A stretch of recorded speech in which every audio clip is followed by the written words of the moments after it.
All right, just doing a little bit more grapple work today. I'm trying a new camera, I guess way of doing the camera, so I can actually operate the tractor and let you see what I'm doing.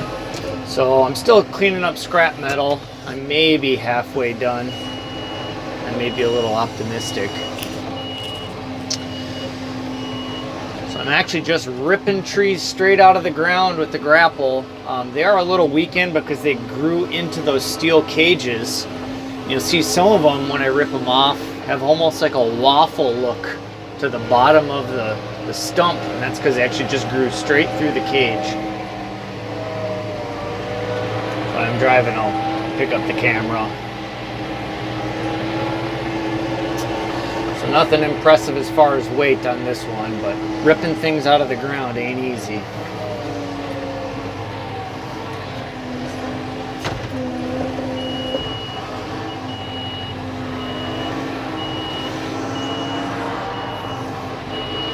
Just for an experiment today, I tried the brake down here, the individual tire brake, and holy smokes, does that work well. I can turn around on a dime with that setup, but it is a little aggressive. You find out quickly that you can turn a little more aggressively than you probably need to.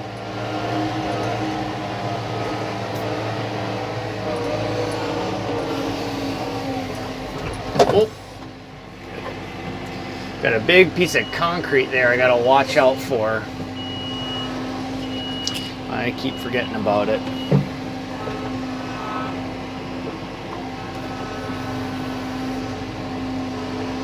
Just go to the pile, I guess, and get a big meaty. Still doing most of my work in medium. There is times, especially when I'm ripping out trees. This pile actually right now is attached to a tree. Let's see if I can sneak it out.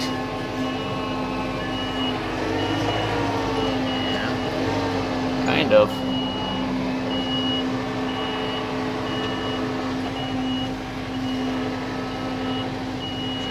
Go back through and do another one.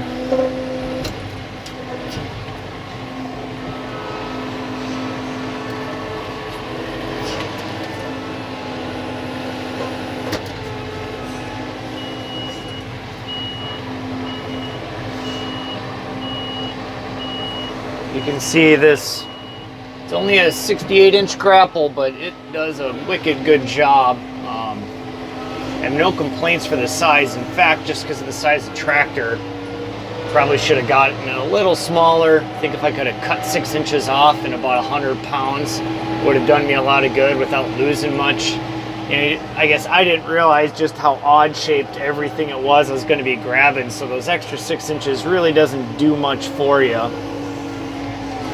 But you really pay for the weight because it puts a whole bunch of weight way far out from your center of gravity, and there's just occasionally times where I feel tippy. I've never been at real risk of tipping with it,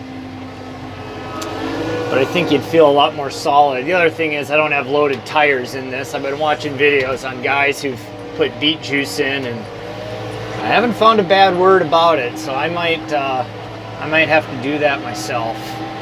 I haven't looked into the cost yet, but it'll probably be a few $100.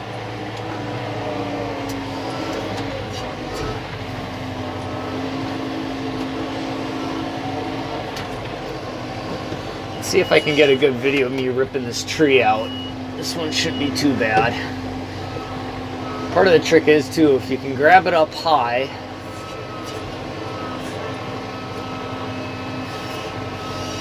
like this, I can get the claws on it. So one thing about this grapple, it's really well made. It really takes a beating well. I did actually damage it earlier this morning. So there you can see I'm slipping on it, but I did some good. This will make it easier to rip out, and I actually got some steel with it.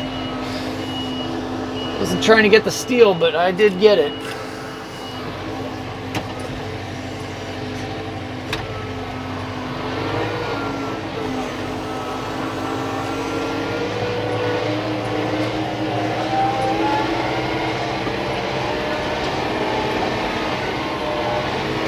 you hear the thing throttling up, that's because I have that auto throttle function on right now. It does work really good for loader work. At first I wasn't really sold on it. It felt like it did the job I wanted it to do, but now you kind of set your main throttle at your level you just want to operate with the loader, and the auto throttle really works nice when you're going to travel real quick. I don't grab the throttle.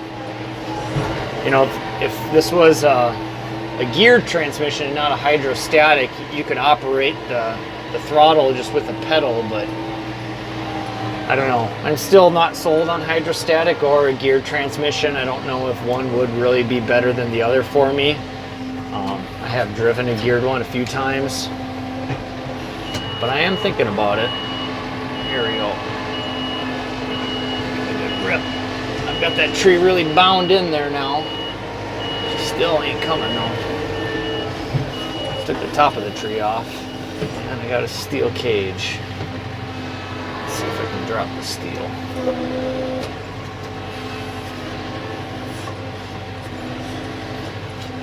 Take the top of that tree away.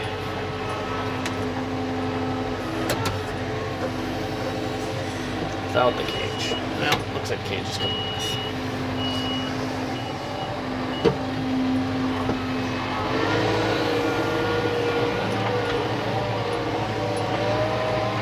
See, I've been really ripping up in here. I got a lot more work to do. There's quite a few trees growing into here. I think that's been there for about 30 years or so. Somebody would have cleaned it out about 10 years ago. I think it would have gone a lot better than what it's going right now, but can't change that. Actually, I got that treetop off. So I'm gonna put this thing over here somewhere.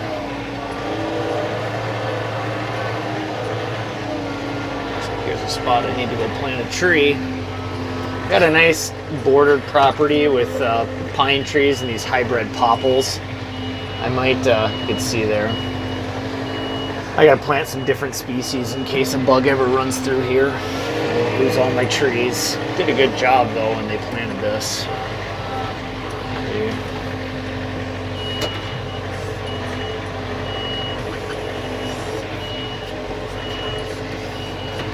If there's anything specifically you'd like to see in the videos, please let me know, comment, and I can see what I can show you, especially if you're interested about this machine.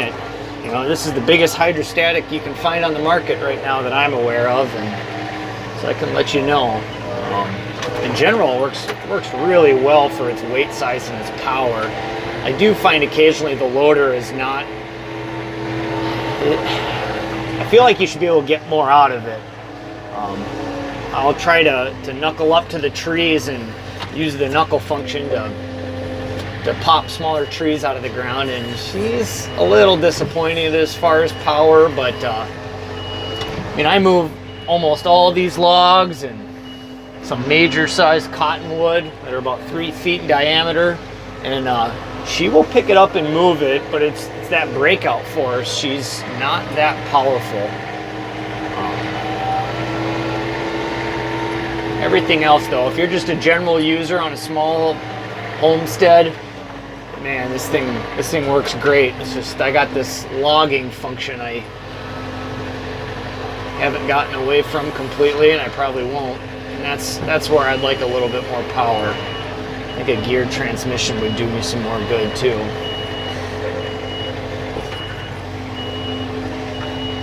This cleanup project is probably a little more intensive as well. You really got to be able to do damage with this thing to get the job done.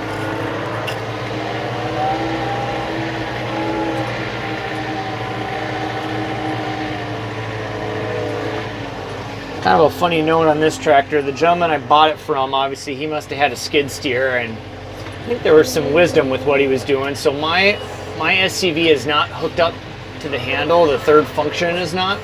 It's actually run off the back SCVs. If I take a minute here and you look at the handle, there's no button there. How I actually control the hydro is right here. You can feel the tractor jerking. That's how they work. So it's actually run off the back. Well, the neat thing is you have the Power Beyond kit. So in theory, if we had enough hydraulic flow, you could run like a snowblower off the front of this thing.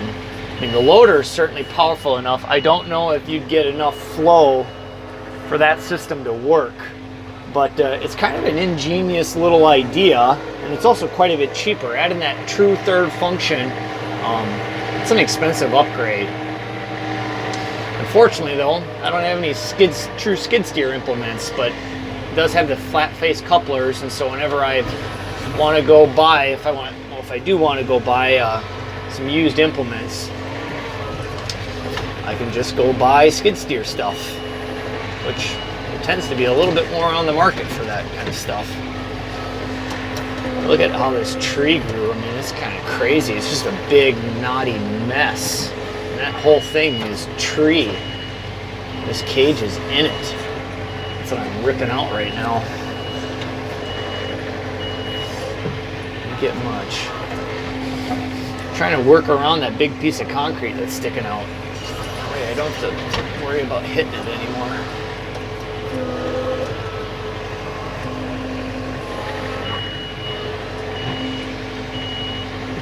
All right. Well, thanks for joining me on this tractor ride.